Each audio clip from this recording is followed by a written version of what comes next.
Was there an invitation? There was not. Of any kind? None whatsoever, and no desire to extend one. Under any circumstances? No. I made my intentions perfectly clear from the word go. What was your intention? To get out of his company as quickly as possible. The case you're about to see is fictional, but the procedure is authentic. The characters are played by actors, but the jury is selected from members of the public. Lucy Brennan has accused Edward Morrison of indecently assaulting her at her home following dinner at a restaurant earlier that evening. Lucy Brennan is partway through her evidence. Did you make your intentions known to the accused? On several occasions. Verbally? Yes. And physically. Physically? Yes. I was trapped. I hit him across the face. And what was the effect of your action? A punch in the face. The accused struck you? In the mouth, yes. And how did you react? Not very effectively. There wasn't much space to move. Are you aware of doing anything which might account for the behavior of the accused? Well, I made him a cup of coffee. Yes. But it became clear by the tone of his conversation that that wasn't the only service that I was expected to provide. Are you conscious of encouraging him in that belief? On the contrary, I was very conscious of discouraging him throughout the entire evening. We were supposed to part outside the restaurant. Did you tell the accused that?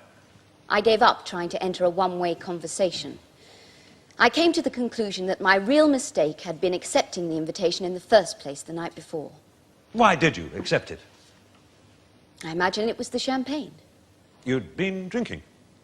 There was a champagne reception. I expect that's why he took on such a rosy aspect. I found him offensive and self-opinionated when we met again the following evening.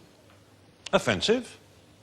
He said I was wasting my time doing a degree course, that I was far too decorative to be an academic, and that the very least of my assets was my intellect. Yes, I find that offensive. Was that your sole objection? No. He insisted that women enjoyed being treated as sex objects. I attempted to contradict him, and the whole evening culminated in him telling the head waiter that I looked better with my clothes off. How long had you known the accused? 24 hours. And you allege that on an acquaintance of 24 hours, the accused invited himself into your house. He took it upon himself, yes. And there indecently assaulted you. Yes. Will you tell us exactly how you first met the accused? I was talking to someone after the contest, and he came over and forced his way into the conversation. The contest? A local beauty contest. Fulchester Football Club. I just won it. Will you clarify your reasons for entering the contest? I needed the money. Will you remind the court of your occupation? I'm a student of French language and literature in my final year.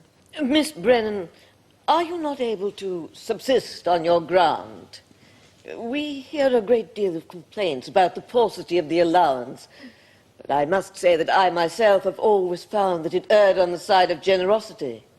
That may well be so, Your Honour, but I don't have a grant. I support myself. A mature student, Your Honour. How very refreshing.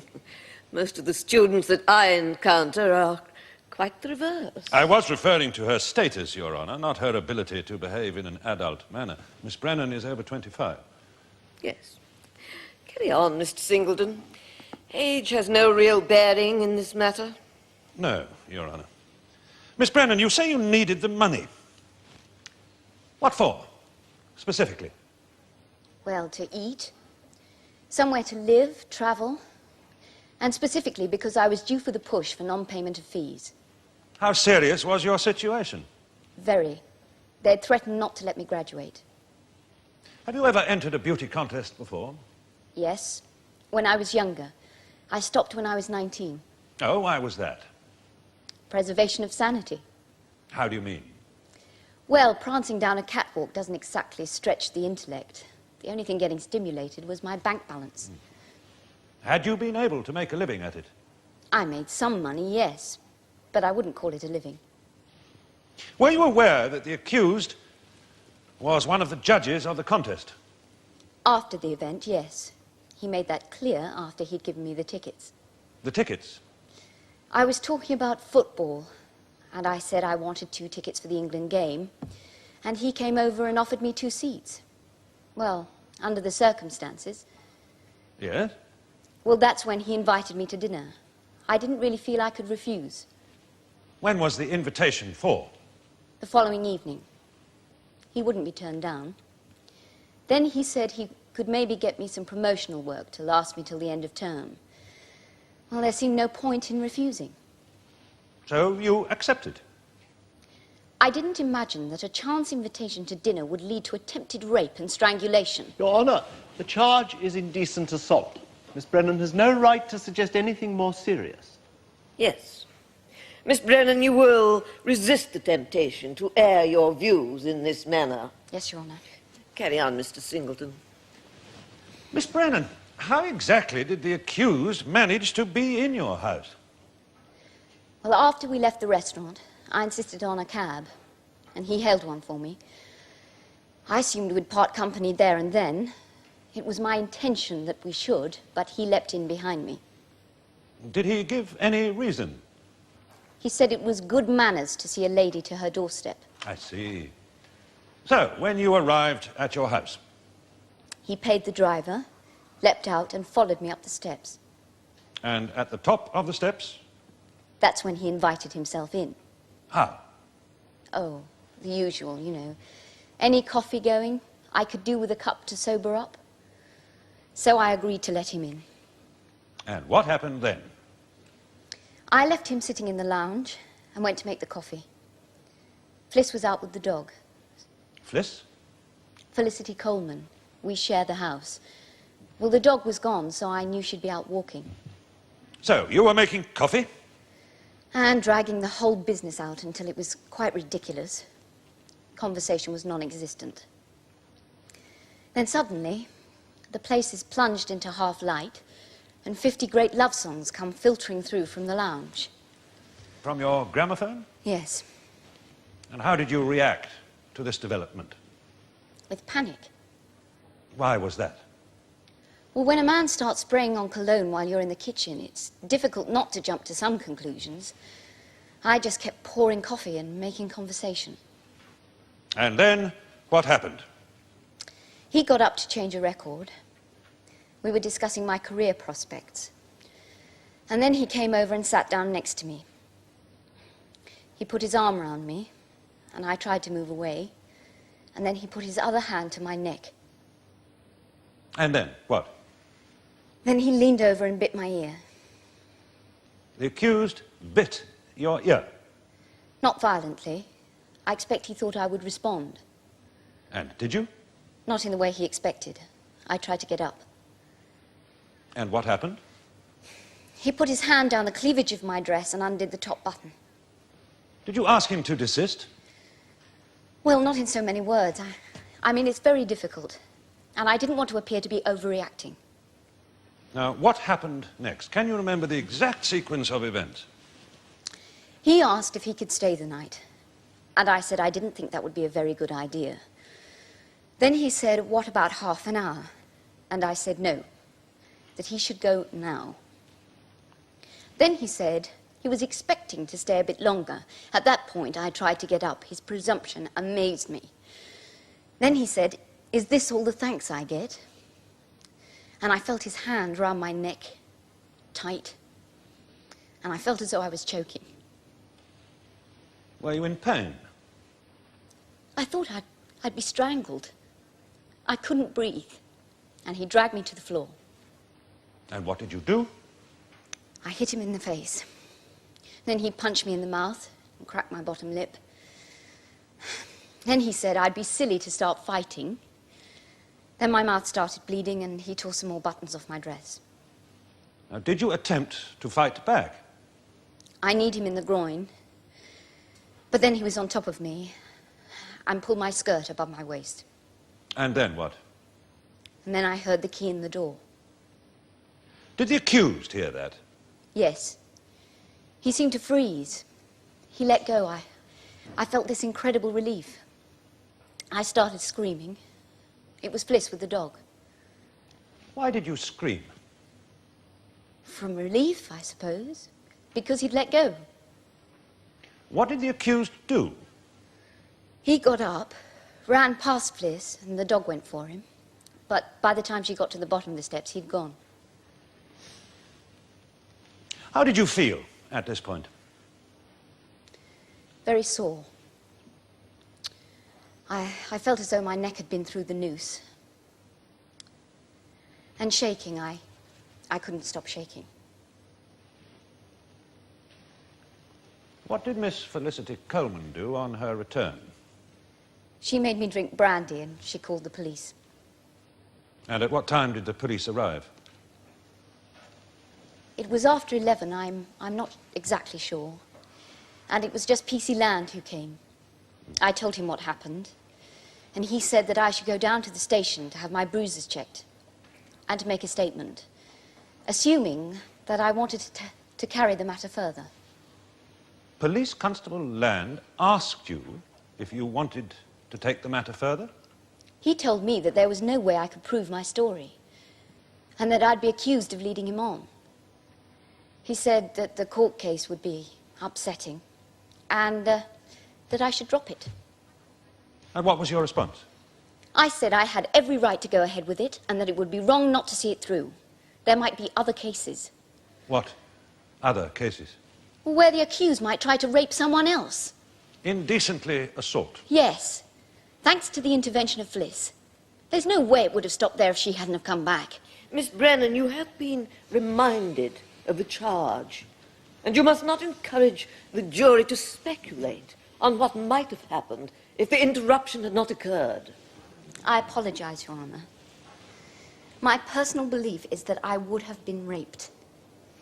The experience I did undergo confirms my belief, and I would not like to repeat that experience.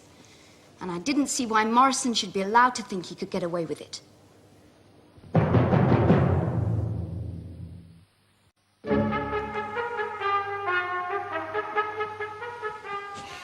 Are you a feminist, Miss Brennan? What's that? You're not familiar with the word? I'm familiar with it, yes. You're not aware of its meaning, then? I'm not aware of what you mean by it. Do you like men, Miss Brennan? In what way? As a species, shall we say? I don't know what you mean by species. What are you trying to ascertain by this line of questioning, Mr. Lytton? I am trying to ascertain the complainant's motives for pursuing this case, Your Honor. I'm within my rights to do so. There exists in your mind no desire to divert your own feelings of antipathy towards the defendant into making a scapegoat of him? How can he be made a scapegoat if he's guilty? A man whose character, by your own admission, you found presumptuous and patronizing. Which it was. You are a member of a feminist society at university, are you not? I am. Does this society advocate the bringing of false charges? Not false charges, no. Against perfectly respectable and well-known figures? It advocates the right to say no to advances one has neither solicited nor wished for. Indeed. Also the right to prosecute where people are misguided enough or arrogant enough to force their attentions where they are unwelcome. Does this society likewise advise its members to enter beauty contests? It has no policy as regard to beauty contests. And yet one would have thought a beauty contest and all the implications thereof would fly in the face of its most sacred precepts. I entered as an individual, not on behalf of the society. I think I'm right in saying that in the past, feminist societies have gone so far as to disrupt beauty contests.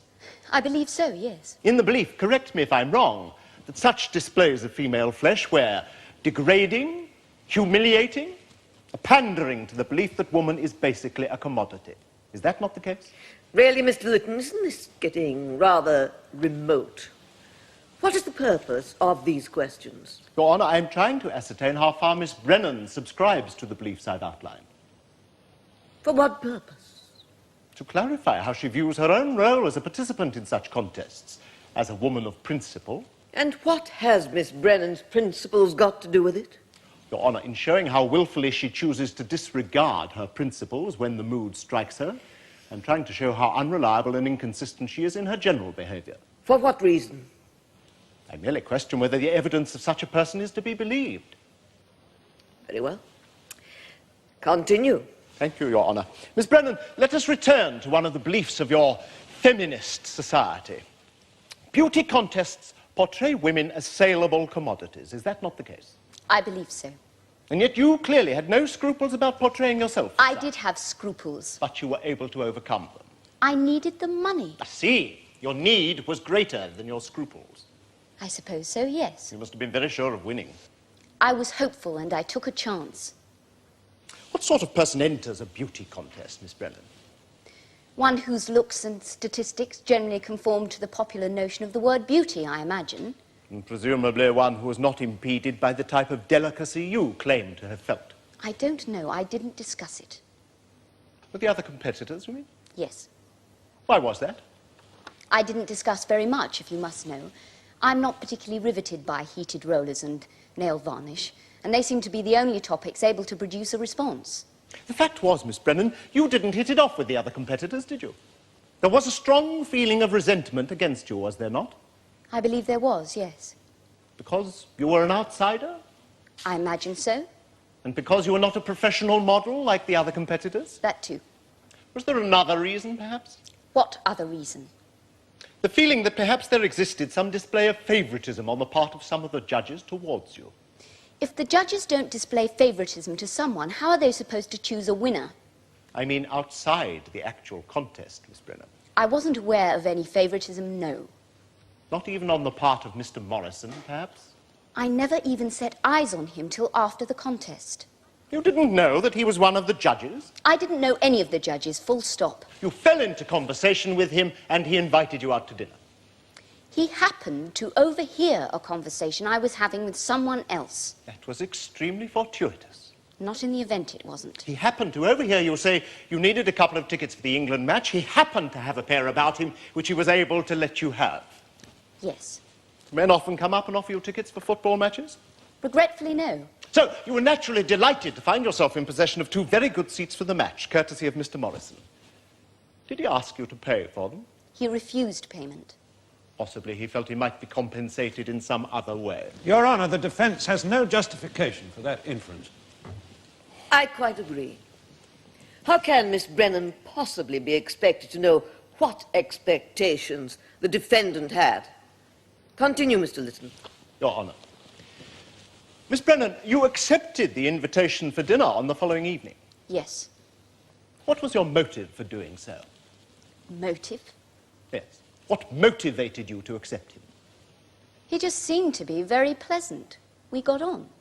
You had no idea at this stage of asking him if he could put you in touch with a few contacts of his? Friends who might be able to throw a few modelling jobs your way? I never asked him for help of that sort. And yet I understand Mr. Morrison had been able to fix up for you to meet a local promotions firm. He mentioned it. And there was the promise of more in the offing. Not to my knowledge. He only mentioned one contract. Even if there'd been more work, I wouldn't have accepted it. Why was that? I'm doing my finals in 2 months. I don't have time to be doing modelling jobs. Not even if you needed the money. I need the money to study and pass my exams. Did Mr. Morrison not telephone to a friend on your behalf the night you invited him I back did to your not flat? invite Did he him or in. did he not make a call? He made a call, yes. Precisely. He made a call from your flat. I have no way of knowing if he made a call or not. He picked up the receiver and dialed a number. The fact remains, though, that at approximately 10:15 p.m. on Saturday, April the 17th, you and Mr. Morrison were back at your flat, listening to soft music, drinking coffee. I've already explained how that happened. And you claim you didn't find him as fascinating as you had done the previous evening. I never found him fascinating. I thought he was quite interesting at one point. And later? I found him arrogant and presumptuous and ignorant on all matters not relating to football, money and women. Indeed. Actually, he didn't know very much about women either. He just thought he did. Was it at this point you planned your act of revenge? What revenge? You decided, in effect, that the defendant should be taught a lesson. The only thing I decided was never to see him again. Oh, and yet within the space of half an hour, there you were, relaxing together to the sound of 50 greatest love songs, drinking coffee. The music was his idea, and I had no choice about the coffee, seeing as he'd invited himself in. Presumably you could have declined to allow him in. That's easier said than done. If your feelings were so averse to him, would you not have been perfectly justified in slamming the door in his face? I don't think so. If indeed aversion was what you felt. I had no idea at the time that he was going to try and rape me. You can't make that kind of assumption. You have to take people at face value. Did you take Mr. Morrison at face value? I thought he was genuine, yes. What else should I think? I suggest to you, Miss Brennan, that he was perfectly genuine. Well, his behaviour would suggest otherwise. That if he did enter your house in the assumption that he wouldn't be leaving until the next morning, it was because you led him to believe that would be the case. I don't see why anyone is justified in making that kind of assumption. Are you saying it was not your intention to ask him to spend the night with you? It was my intention that we should part company outside the restaurant. Had I suspected what lay in store, he wouldn't have got past the front door. I put it to you, Miss Brennan, that you did voluntarily invite him in. I did not. And that subsequently you invited him to have sex with you. On the contrary, I invited him to leave. You appear to have been unable to make up your mind. If you wished the defendant to leave, why did you not make that clear to him? I really don't know what to say. Did you give the defendant any encouragement? Well, I must say, if kicking, punching and scratching are to be regarded as signs of encouragement, then I really don't know how to show discouragement in any other way that might be believed. Miss Brennan, let's not be naive about this. The defendant is clearly not inexperienced as far as the opposite sex is concerned. Are you suggesting he misread the signs? He chose to misread them. Or perhaps you chose to alter them? Only when your flatmate was returning and you would be found in a rather embarrassing position in the middle of the floor.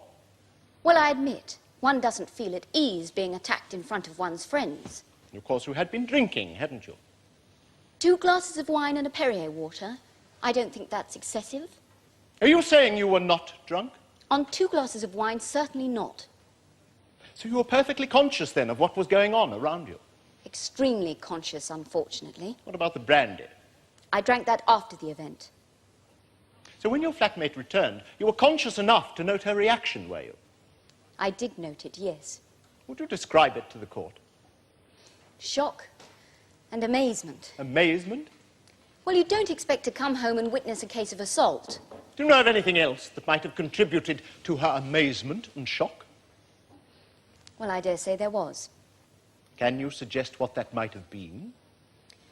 Probably because she recognized the person who had attacked me. Recognized him as whom? Her ex-fiancé.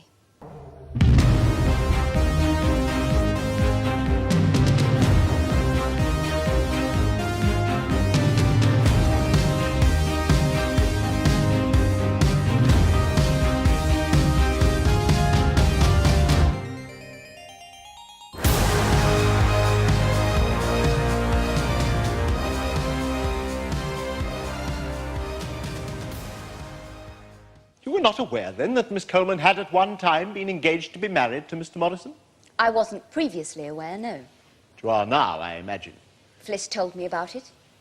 If you and Miss Coleman are such good friends, how could it be that you were ignorant of her previous relationship with Mr. Morrison? She was engaged to him 4 years ago. I've only known her for 18 months. Surely she must have mentioned something to you. Matter of such significance to her, presumably traumatic. As you say, traumatic. Not a subject for small talk. We didn't discuss it. But presumably you discussed your forthcoming dinner engagement with Miss Coleman. I mentioned it, yes. Well, surely the defendant's name was mentioned at some point. I said his name was Ted. And she didn't put 2 and 2 together. She knew him as Edward. Didn't it occur to her to make the connection? There must be more than one Ted. But only one to her, Miss Brennan. Mr. Lytton, are you suggesting that the complainant knew in advance about the relationship between her flatmate and the accused? I am trying to ascertain that, Your Honour. For what purpose? To establish the background to the alleged assault. Yes. Oh, I can quite understand, Miss Brennan, how you didn't link Mr. Morrison with the man who allegedly had rejected your friend, but did Miss Coleman never mention her ex-fiancé's profession to you? She did say he was involved in promotions of some sort. And when you were introduced to him, did it not strike you as rather a coincidence? Your Honour, there was absolutely no reason for me to link him with Felicity. He was a chance acquaintance. And to be frank, he seemed so fond of himself, it didn't occur to me that there'd be room for a fiancée as well. Yes, I see. Well, continue, Mr. Lytton. Thank you, Your Honour. What were the circumstances, as you understand them, of the breakup of Miss Coleman and Mr. Morrison? He locked her out of her flat and cleared off with some other woman. This is Miss Coleman's version of events, is it? Yes. Are you saying, then, that had you been in possession of these so-called facts about the defendant's past before you accepted the dinner engagement, you would have declined the invitation? I certainly would. Why did you decide to let the matter go to court, Miss Brennan? I've already explained all that. I didn't see why he should get away with it. Wasn't it, in fact, a tailor-made situation? To serve Miss Coleman's thirst for some kind of petty revenge, and your own. What was I supposed to be revenging? The trauma your friend had allegedly suffered. I knew nothing about the business with Fliss while he was ripping my dress to pieces. If that was the case, you certainly put the information to good use afterwards. It is not against the law to prosecute someone for indecent assault. But there can be no question of indecency when both parties consent. But both parties didn't consent, did they? I suggest to you, Miss Brennan, that they did. I assure you that one of the participants had very strong objections. I suggest that you were more than happy to accept and to respond to the defendant's attentions until you were caught in a situation of some embarrassment by the arrival of your friend. At no time did I give my consent. That upon Miss Coleman's recognition of the defendant, the pair of you hit upon the idea of exacting a poetic revenge by bringing this infamous charge against a man of the utmost respectability. This man of utmost respectability tried to rape me. Fortunately for both of us, he didn't succeed. But I didn't see why I should let it drop just because he didn't finish what he set out to do. You were reluctant to go through with it at first. I never said I was reluctant. I said attempts were made to persuade me otherwise. You didn't actually start to scream until your friend arrived in the doorway. Wasn't that because you were a willing participant at some stage? He had his hand round my neck. Who was I supposed to scream to? I didn't want to end up a corpse. You claim the defendant touched the front of your dress. He put his hand down the front of my dress and ripped 4 buttons off it. And kissed your ear? Bit my ear. And then you both rolled onto the floor. He dragged me onto the floor against my will. My neck and throat were mauled, and he pulled my skirt above my waist. And then? And then I heard the key in the door. Ah, yes, and that was when you chose to scream. I screamed, yes. He let go. It was a relief. A relief? Well, wouldn't you be relieved? Miss Brennan, I cannot imagine ever being in a situation where such relief was necessary. That's probably because you're a man.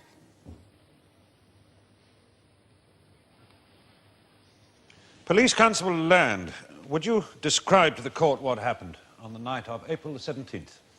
I was on foot patrol in the region of Bailey's Common. I received a call instructing me to go to number 19, Albiston Drive. I arrived at 11:02. The door was opened by someone I now know to be Miss Coleman. The person I now know to be Miss Brennan was resting in a chair. She seemed to be in a state of shock. Miss Coleman had given her brandy to calm her down. When Miss Brennan felt collected enough, she was able to tell me what had happened.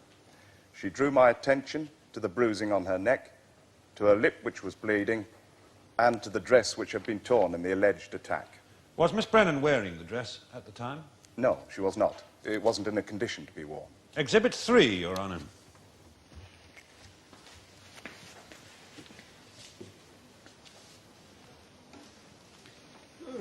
Yes, I do see the point.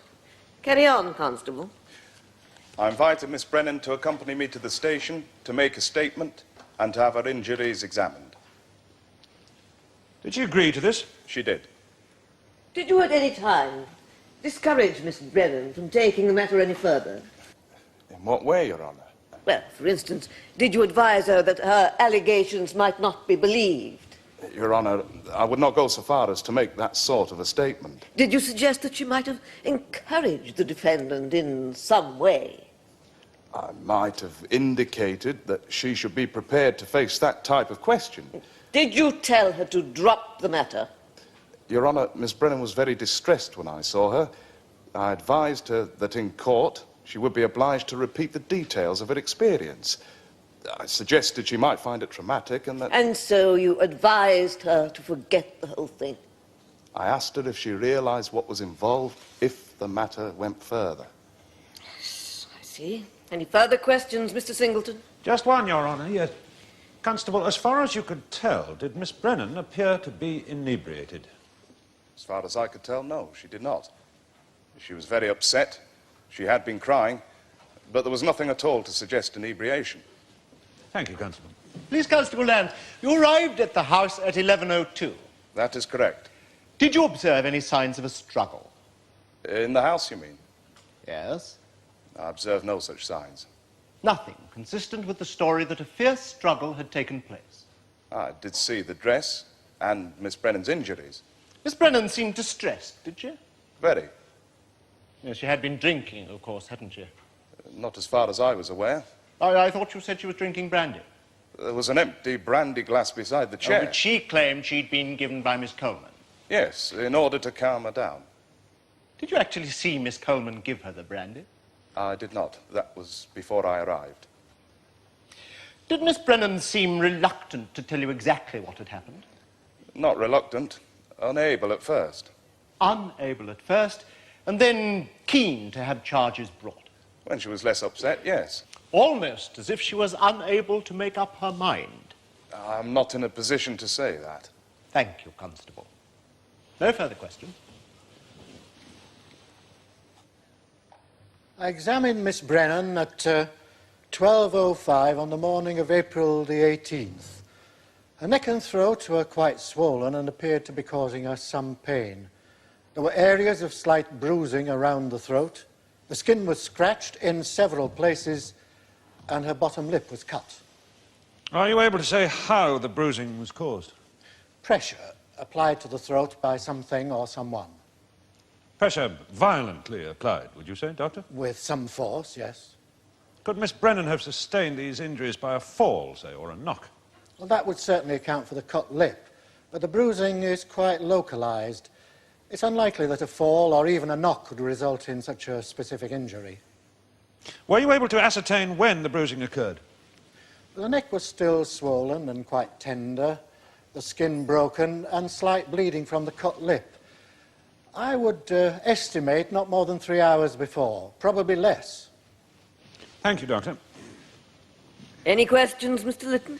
Yes, Your Honour. Dr. MacArthur, would you say a great deal of pressure was required to produce such bruises? Not a great deal, no.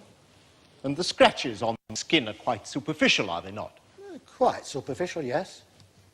Is it possible that both scratches and bruising might have been sustained in over-enthusiastic foreplay?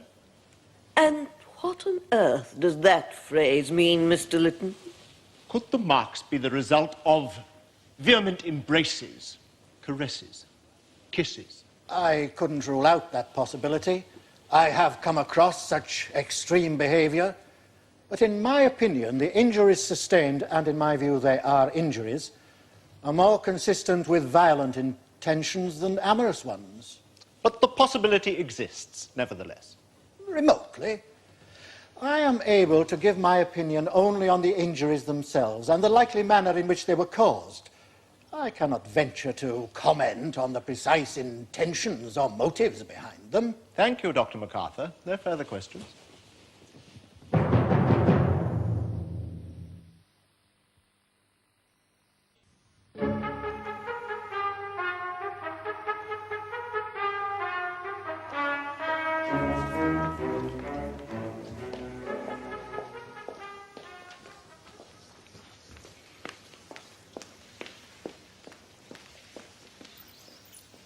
What is your religion?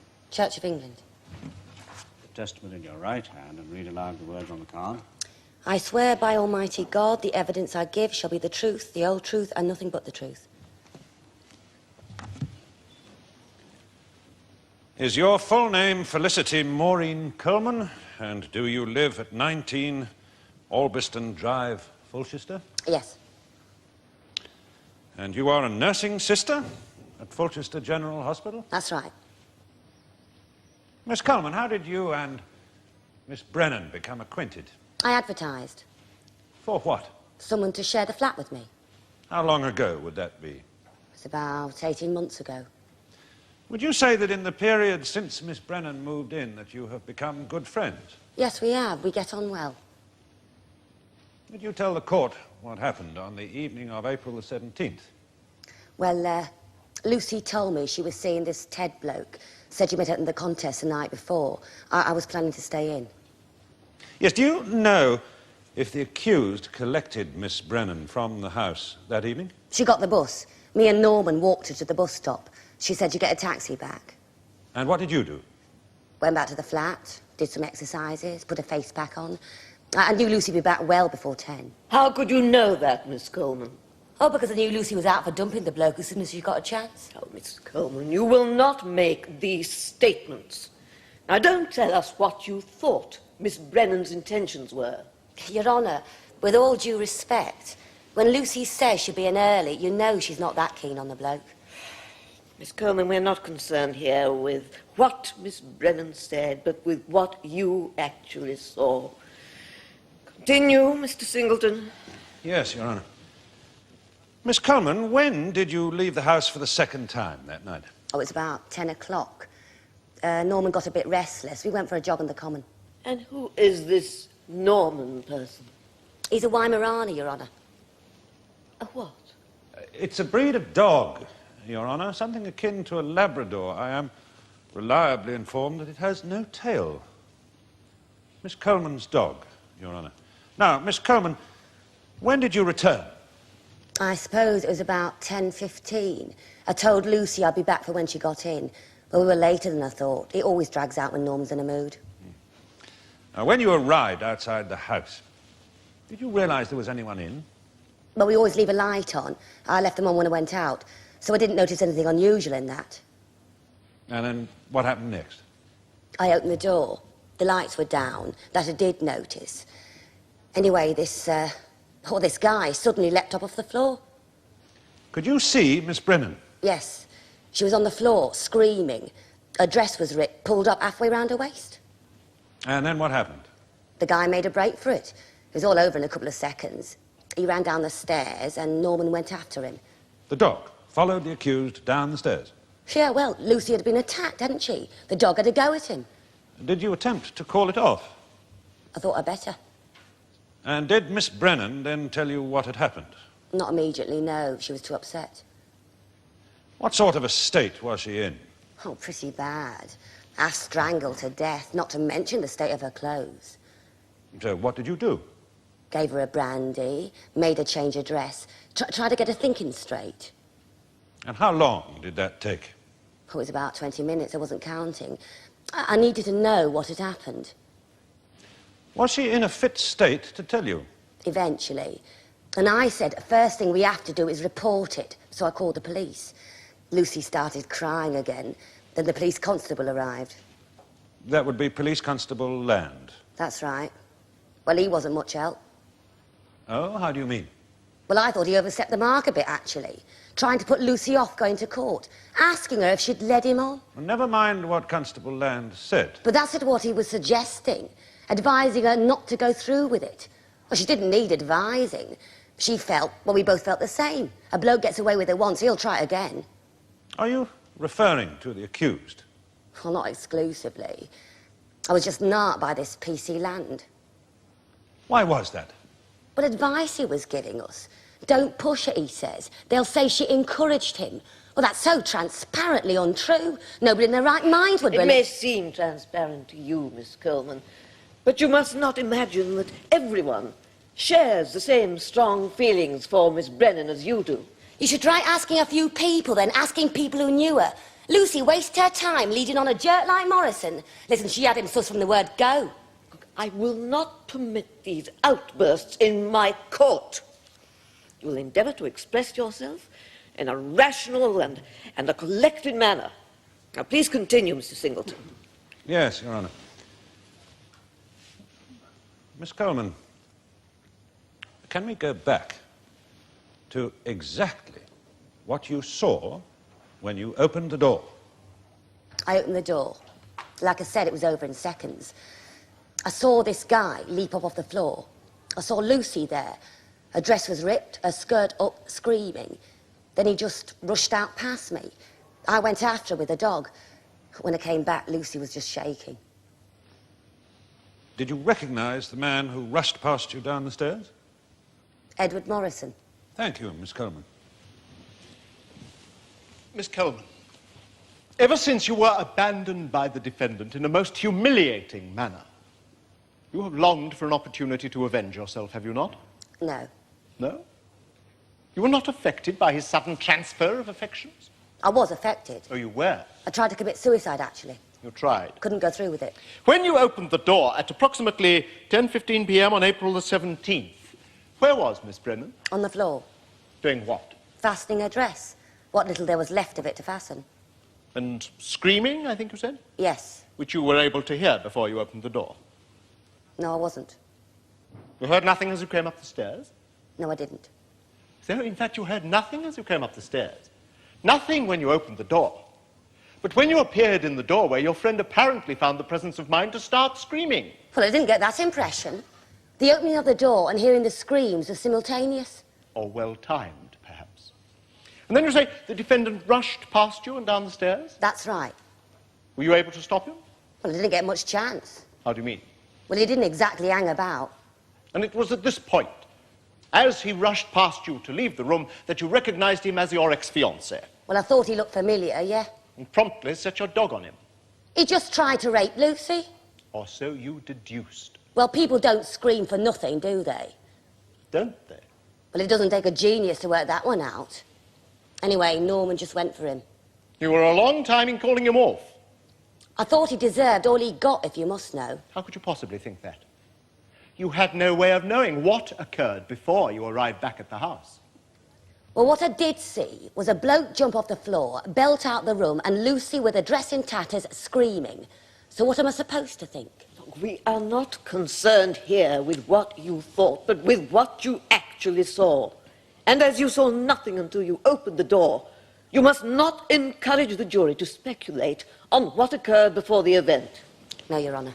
Are you aware that your dog inflicted some rather painful bruising to the defendant's legs? I wasn't aware, no. Did you not hear him cry out? He did, yeah. But since I didn't actually see Norman biting his leg, I wouldn't care to speculate about what he did. At what point did you and your friend hit upon the idea of compromising Mr. Morrison by alleging indecent assault? I'm not interested in compromising anyone. Did you tell Miss Brennan who her alleged assailant was? Well, I couldn't very well not, could I, under the circumstances? You mean she hadn't been aware before the event? Would she have gone out with him if she had? Had she not perhaps formed some preconceived notion of revenge on your behalf? She had no idea who he was when I told her she was appalled. Was she? Well, what else should she be? I suggest she might have been delighted. Delighted at the opportunity so neatly presented of striking a blow on your behalf against your ex-lover. Then why would she ask me if I minded her going ahead with the charges? She felt it was a very delicate situation. So delicate, in fact, that you both rushed headlong into making a series of false accusations. We did nothing of the kind. You were intent, were you not, on discrediting someone you both had reason to dislike? Lucy had nothing against him. On the contrary, she's already described to the court how deeply he offended her allegedly refined sensibilities. We both have far better things to do with our time than scheme up ways to discredit him. He needs no assistance for that. You, of course, have a deep-seated grudge against him. Not deep enough to make me go to all this trouble. A grudge, nevertheless. Any further questions, Mr. Singleton? One or two, Your Honour. Miss Coleman, may I ask you to clarify the circumstances of your parting from the accused? We were engaged. We lived in a flat in Pembroke Grove. He was seeing a couple of other women. During the period that he was engaged to you? Oh, yeah. But there was nothing unusual in that. I knew what went on. Anyway, that wasn't the reason for what happened. You see, well, I came back in one night, and he was on his way out with some bird. Said it was a business arrangement. Well, I said I was under no illusions of what sort of arrangement it was. Yes, but what exactly terminated the relationship? He did. I went to stay with some friends. But when I came back to the flat, I couldn't get in. Locks had all been changed. All my earthly possessions were in that place. So what did you do? Nothing much I could do. I went round to my mother, Found the flat had been cleared of all my stuff, everything done with her. Plus a note from him saying it was all off. You mean the engagement was off? Everything. The lot. Finished. Your Honour, this account has very little relevance to the facts of the case. Mr. Lytton, it appears to me that it was you who first brought up the question of Miss Coleman's relationship. Mr. Singleton is quite within his rights to clarify the details of a matter which you have already touched on. We can hardly expect Miss Coleman to be objective about her position, Your Honour. We can, I think, expect her to be as objective about her position as Mr. Morrison will be about his.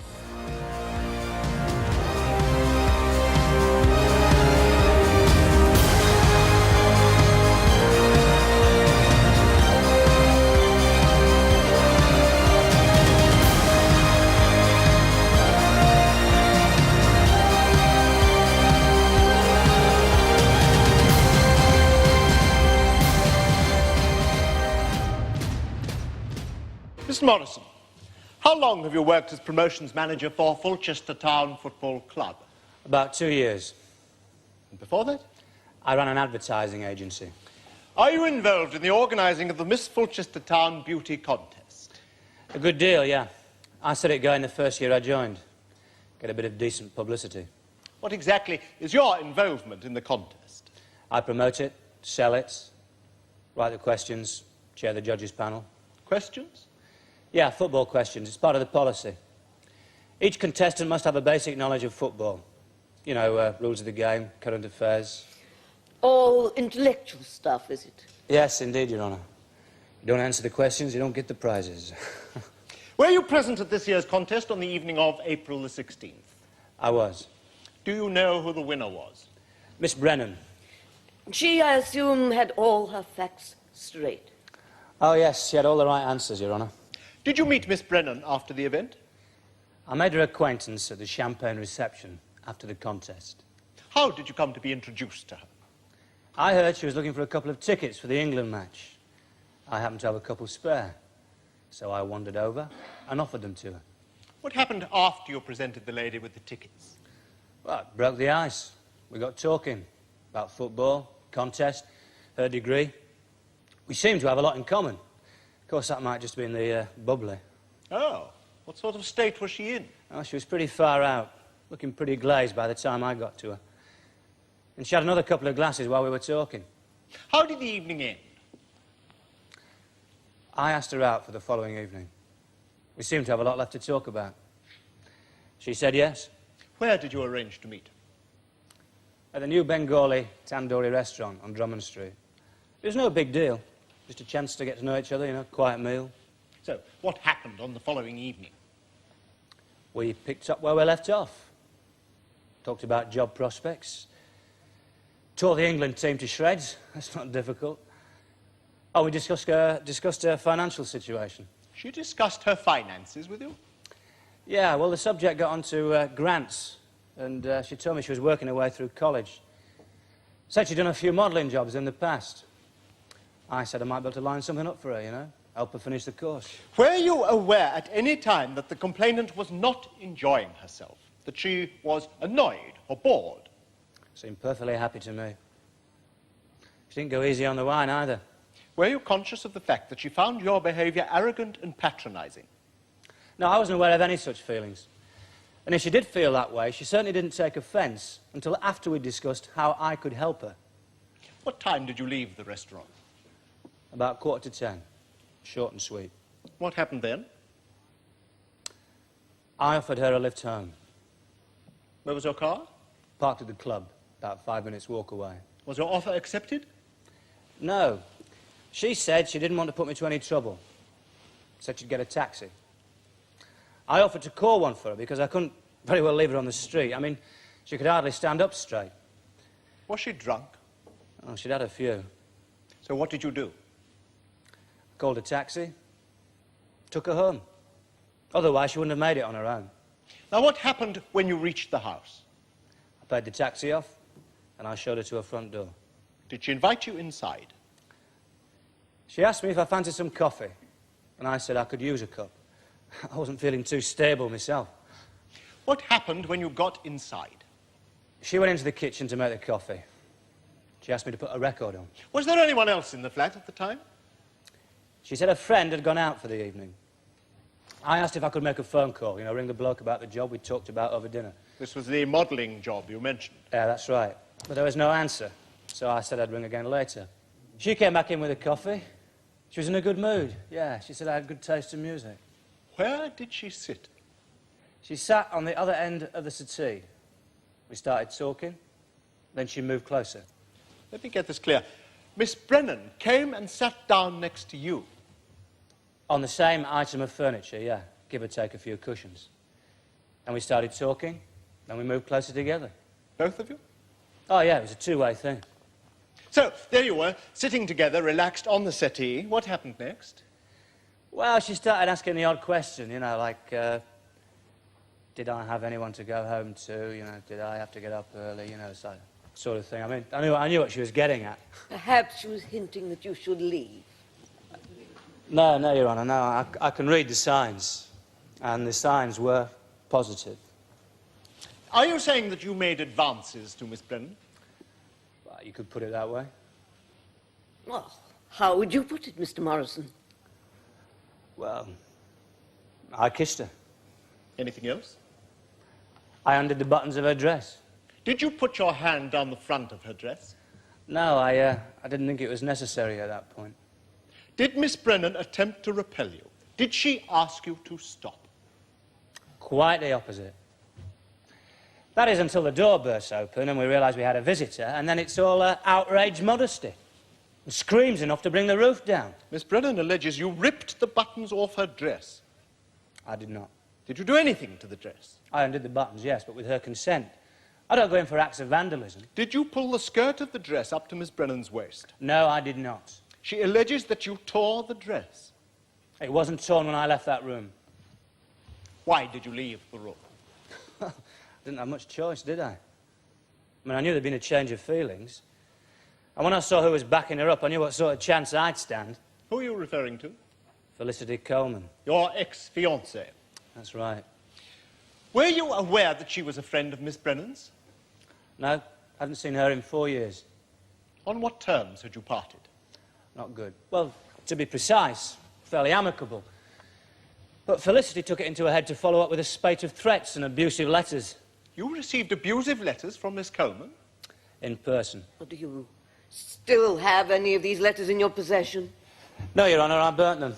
What happened when you left the room? I ran down the stairs with the dog after me. You were running down the stairs. I was when I saw that dog was after me. What did it do?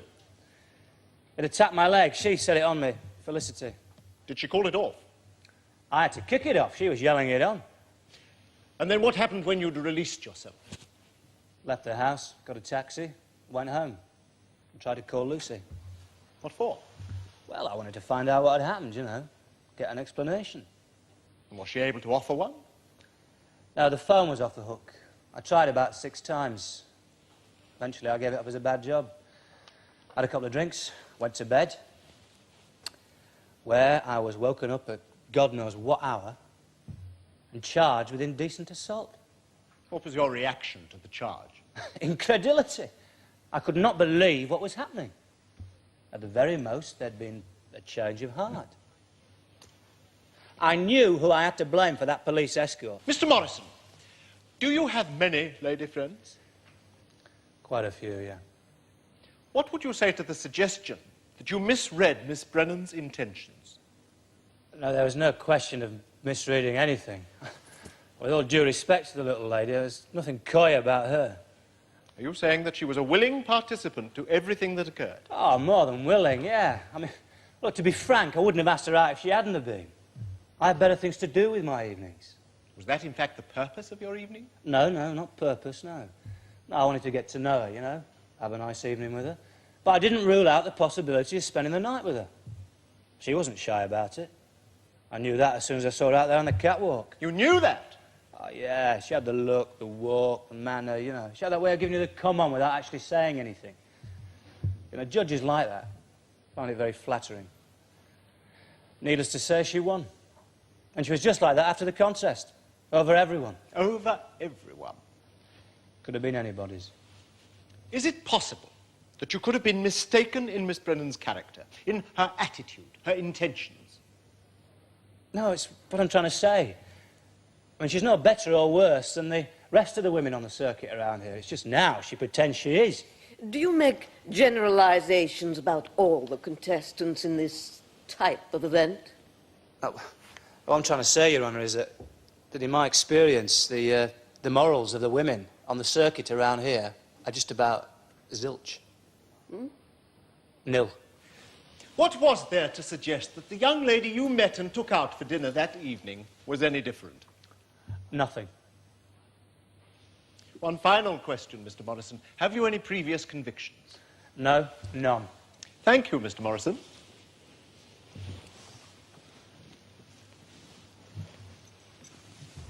Mr. Morrison, may I ask you to clarify your assumption that if a girl stands up on a platform in a bikini, it necessarily follows that she should be willing to remove her clothes at the request of the first man who asks her? No, what I said was that the women on the circuit around here aren't usually too hot on personal morals, in my experience. In your experience, Mr. Morrison? That's right. Is it not possible that your experience is at fault here? I don't think so. Are we to suppose that because you have not met any women of high morals, that none exists? Well, let's face it. She gets up there, right? Vital statistics on show to all and sundry. A little late to get coy, right? When someone wants a closer look. I don't follow your train of reasoning, Mr. Morrison. Look, she's up there, right? Allowing herself to be judged on her attributes. Not the retiring sort, is it? And how does that behavior suggest a deficiency of morality? It does in some cases. And does a lack of morality deprive a person of their right to say no? Didn't say no. She said yes? Didn't say anything. Perhaps because she had hoped there would be no need to say anything. I didn't ask her. There was no need. She was perfectly happy to let things carry on as they were. That is until Felicity appears on the scene. And I suggest to you, Mr. Morrison, that she didn't say anything because she hadn't realized what situation she was being forced into. And now she says she was forced. Miss Brennan alleges that she gave you very clear warning of her intentions toward you. That's her interpretation of the events. Are you saying you didn't touch her? Of course I touched her.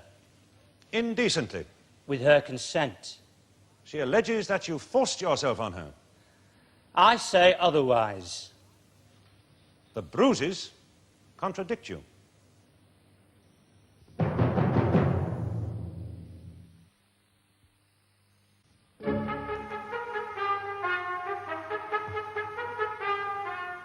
That's ridiculous.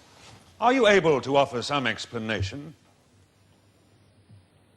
Love bites. I beg your pardon. I said love bites. Do you assert that these marks are love bites? Well, we did get carried away a bit, you know. Oh, that's something of an understatement in view of the evidence of this photograph. Have you got anything to say, Mr. Morrison? No, Your Honour. I've already given my explanation to the court. Very well. Continue, Mr. Singleton. Mr. Morrison, were you not aware that your attentions were not reciprocated? Not only were they reciprocated, they were invited. Were they, Mr. Morrison? Was it not the case, in fact, that you accosted Miss Brennan as she was sitting on the settee? No. That you molested her? No, molest suggests an unwillingness to participate. And that despite her attempts to prevent you, you showed not the smallest inclination to desist? That you dragged her to the floor, pinned her there, and in so doing, caused bruising to her neck? Further, that you tore her dress, and had you not been prevented by the timely entrance of her flatmate, Your attack might have had even graver consequences. Mr. Singleton, may I remind you once again that speculation of what might have happened is not relevant here. No, Your Honor. Mr. Morrison, you say you heard the door open and then turned to see Miss Coleman standing in the entrance. That's right. You immediately fled without a word, leaving Miss Brennan in a state of shock. She was hysterical. Why the guilty and precipitate departure? Couldn't you have stayed to explain? A little difficult to explain with a dog savaging your leg. Are you saying that the dog attacked you? Yes, I am.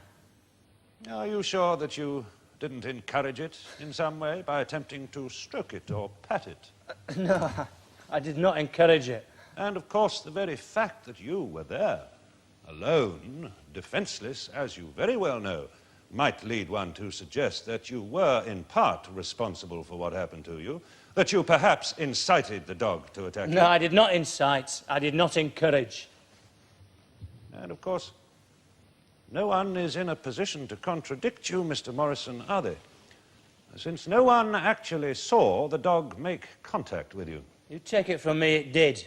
I had cuts and bruises on my leg to prove it. And did those cuts and bruises look like love bites too, Mr. Morrison? You reported them, of course? No, I didn't. Oh, why not? It's common procedure to report dog bites to the police and the doctor. I didn't think it was necessary. Was that perhaps because the bites never existed? No, it's because I didn't feel I should take matters any further. Unlike your victim, who did. So I dropped him off on the corner of Maypole Grove, turned back along Drummond Street, and just as I was approaching the new Bengal tandoori place, this silly bugger jumps out. Beg your pardon, Your Honour. Into the middle of the road. So I stopped. He gives us the address. This girl gets into the back and he shoots in after her. Was the person Mr. Edward Morrison, the man you see before you now? Yes, it was. I'd known him before, of course. We got a lot of calls from the ground, you know. Pick up some of the lads whenever a few too many. I've taken him home a few times and him not remember it. Yes, was the lady the same one you see here today? That's right. I never forget her face. And on the evening of the 17th, did you notice any reluctance on her part to get into the taxi? Positive haste, in fact. Did Mr. Morrison or the lady speak to you during the journey? Only to give directions. And did you speak to them? That would have gone down well, wouldn't it? In what way? With them two going at it in the back there. Would you qualify going at it, please, Mr. Marks? Well, you know, whispering in that, entwined round each other in the corner of the back seat, kissing each other, cuddling, prolonged silences, that sort of thing. Well, I've been around long enough to know that there's times when a bit of conversation won't be welcome. What happened when you arrived at 19 Albiston Drive? She gets out, the girl. He gets out, pays me, says goodnight, and they both go into the house. Who went in first, did you notice? She was up the steps first. He was still paying me. And after he had paid you and followed her up the steps, did you notice anything to suggest that his presence there was unwelcome? Not at all. She was waiting for him at the top of the steps. If he was unwelcome, she had time to shut the door. And did you see them go into the house together? No. As a matter of fact, I was still trying to find my tip. Thank you, Mr. Marks. Will you wait there, please? Mr. Marks, are you in the habit of watching what is going on in the back of your car when you should be paying attention to the road in front? Here, now listen. I'm an advanced motorist, me. The road is my first priority. Then how were you able to tell that they were going at it, as you put it? Well, through the back mirror, the odd glance. But you couldn't actually see anything, could you? Well, it's... If your eyes were on the road ahead and there was no light on in the back of your car? Yeah, but it doesn't take much imagination. But you see, we are not concerned with imagination here, Mr. Marks. It is the facts which interest us. And the fact is that you couldn't see what was going on in the back of your car. You simply conjecture. Yeah, but like I say, there was whisperings. From whom? Morrison or Miss Brennan? It was Mr. Morrison I could hear. And how is the fact that he was whispering conclusive to your theory? Followed by long silences. And what do you suggest was going on? Well, what usually goes on in long silences? But it is just possible, is it not, Mr. Marks, that there were long silences because Miss Brennan had absolutely nothing she wanted to say to Mr. Morrison. Well, it's possible, yes. But could you actually hear anything that was said between Morrison and Miss Brennan? What was the tenor of their conversation? Well, I didn't manage to catch anything specific. Did you manage to catch anything at all? Well, not exactly, no. Then, in that case, the greater part of your evidence is purely speculation. You heard nothing, and you saw even less. You simply jump to conclusions. Ladies and gentlemen of the jury, in these sort of cases, there are really only two people in a position to tell us what actually happened. And since in the present case, their versions of the event contradict each other so forcibly, clearly one of them is not telling the truth. I'm bound to tell you that the burden is on the prosecution to prove the guilt of the accused. Therefore, consider very carefully all the evidence available to you. You must be satisfied, so you're sure that the accused is guilty as charged. In other words, that his actual physical contact with the complainant was of an indecent nature and was carried out against her will.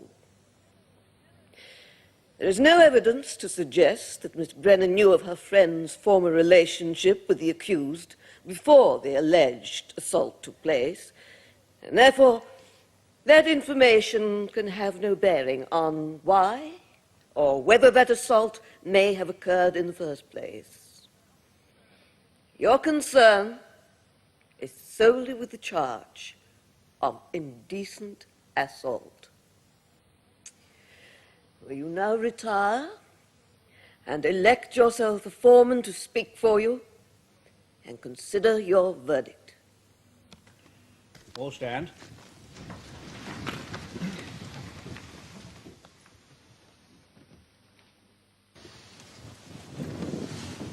Members of the jury, will your foreman please stand? Just answer the question, yes or no. Have you reached a verdict upon which you're all agreed? Yes. On the charge of indecent assault, do you find the accused guilty or not guilty? Not guilty. And is that the verdict of you all? It is. Mr. Morrison, you are free to go. Your costs will be reimbursed out of public funds.